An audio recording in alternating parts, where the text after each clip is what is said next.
Oke, kita lanjutkan dengan spreadsheet-nya. Saya di sini gunakan LibreOffice Calc, Anda bisa gunakan Excel. Ya, di sini seperti yang ada di PowerPoint yang tadi,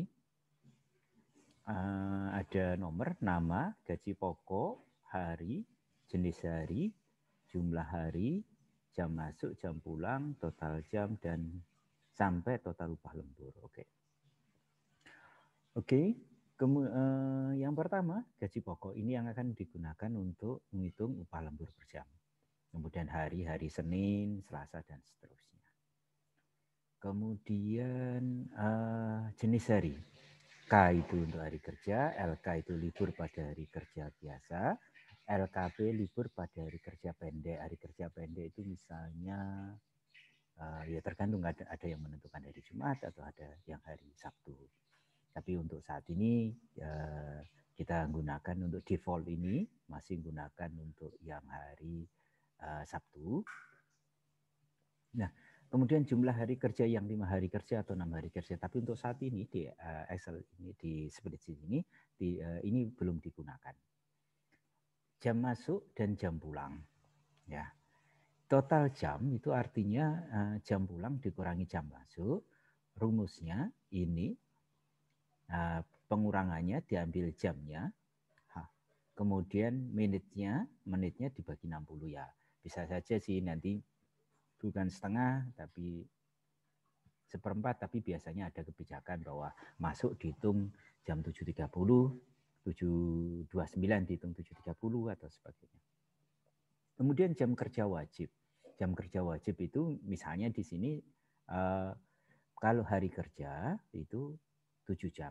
Misalnya ini saya set K, K, ini kan 7 jam. Kemudian istirahatnya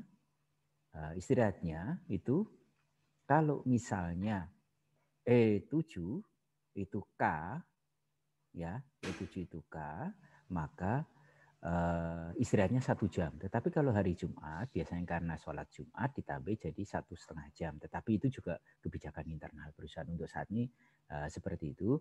Kemudian untuk hari kerja bisa juga ditambahi kalau harinya hari Sabtu kan katakanlah 6 hari kerja. Nah, tapi untuk saat ini kita gunakan untuk yang 5 hari kerja. Kalau yang 6 hari kerja ya nanti di sini formulanya ditambahi kalau hari Sabtu jam istirahatnya tidak ada, misalnya seperti itu. Oke, kemudian total lembur itu merupakan ya pengurangan dari total jam kerja dikurangi total dari jam kerja wajib ditambah istirahat. Kenapa menggunakan fungsi maksimum digunakan untuk mempersyaratkan jangan sampai negatif, walaupun kita tahu ini ada kemungkinan kecil negatif kalau kita salah ngisi atau apa kan negatif. Oke. Kemudian untuk pengisian rate-nya di sini kan 1,5 ini ya. Untuk rate yang 1,5 itu hanya berlaku untuk hari K, ya, hari K saja, yang hari kerja. Itu 1 jam pertama rate-nya 1,5 jam. Jadi ya kalau di sini kurang dari 1 jam tapi lebih dari 0, ya, lebih dari 0 maka dirinya sendiri L7, tetapi kalau ternyata lebih dari 1 jam, ini akan diset 1. Tetapi rumus ini masih juga kalau ternyata ini nanti negatif bagaimana. Tapi kan sebelumnya sudah diparameteri, dia harus lebih dari 0. Ya. Oke. Kemudian untuk yang 2, yang rate 2 itu berlaku untuk tiga-tiganya, untuk hari kerja, K atau LK atau LKP, libur kerja atau libur kerja pendek, hari pendek. Ya. Oke.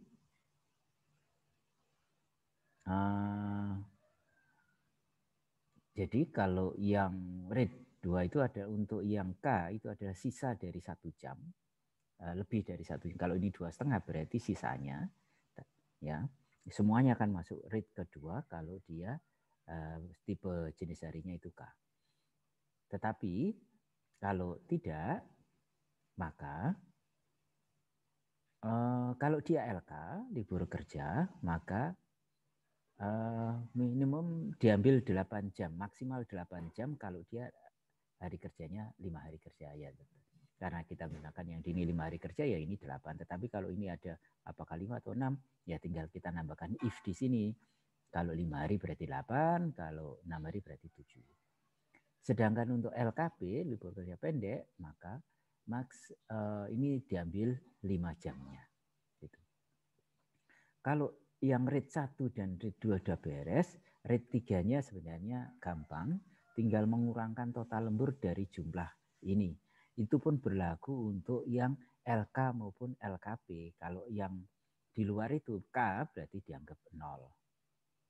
Ya, begitu juga yang jam kerja keempat, ini cukup, ini istilahnya cukup 1 jam. Ya, cukup 1 jam. Karena 1 jam 1 jam berikutnya itu istilahnya kan 3 kali, kemudian sisanya atau kalau di aturannya tadi kan jam ke-10 atau ke-11 itu 4 kali, tapi bisa jadi ya, lebih dari 2 jam, misalnya 3 jam jadi tarifnya 4, tapi kadang-kadang perusahaan memberi aturan maksimal lembur berapa jam gitu kan ada juga. Oke. Sedangkan total nilai lembur, nah total nilai lembur tinggal kita perkalian aja rate-nya jam pada setiap rate-nya jumlah jamnya berapa di sini 1 kali 1,5 ditambah 1,5 kali 2. Kemudian total upah lembur tinggal mengalihkan total nilai lembur dikalikan gaji pokok dibagi 173. Oke.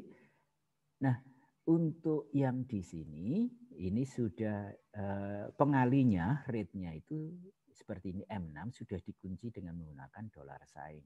Sehingga kalau kita misalnya mau lebih dari 1 baris, tinggal kita copy sudah bisa memenuhi. Karena yang lainnya tidak terpengaruh dengan baris yang lain kecuali baris rate saja.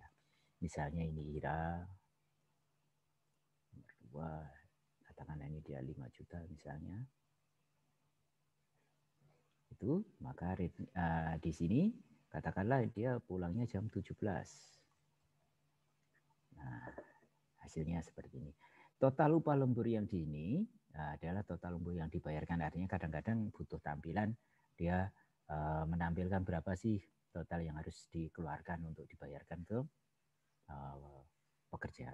Tapi ada juga yang membuat tampilan untuk per orang dari selama 1 bulan sehingga dia tahu 1 bulan dibayar, misalnya upah lemburnya dibayar dalam 1 bulan atau digabungkan dengan upah atau gaji pokoknya plus upah lemburnya, bisa juga dibuat tampilan seperti itu. Oke,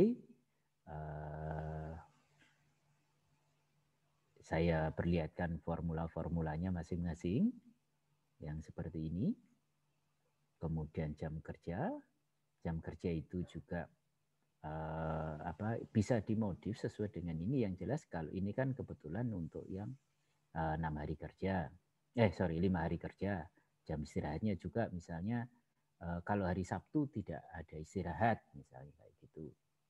Karena dianggap hari Sabtu adalah hari kerja pendek. Total lemburnya merupakan total ini dikurangi total dari jam kerja dan istirahat. Ya, rate yang 1,5 diambil 1 jamnya dari L. Kemudian untuk yang rate 2 sesuai masing-masing. Ya. Bisa juga istilahnya ada kontrol istilahnya untuk jaga ini supaya tidak negatif.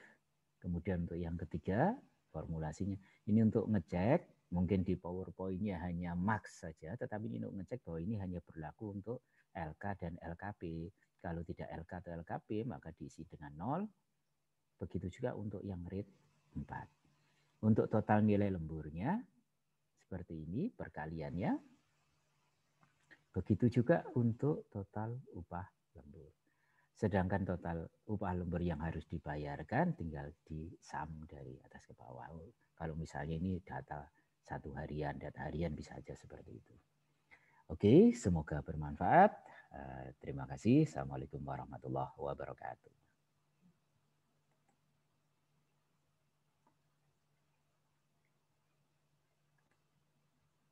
Potong-potong.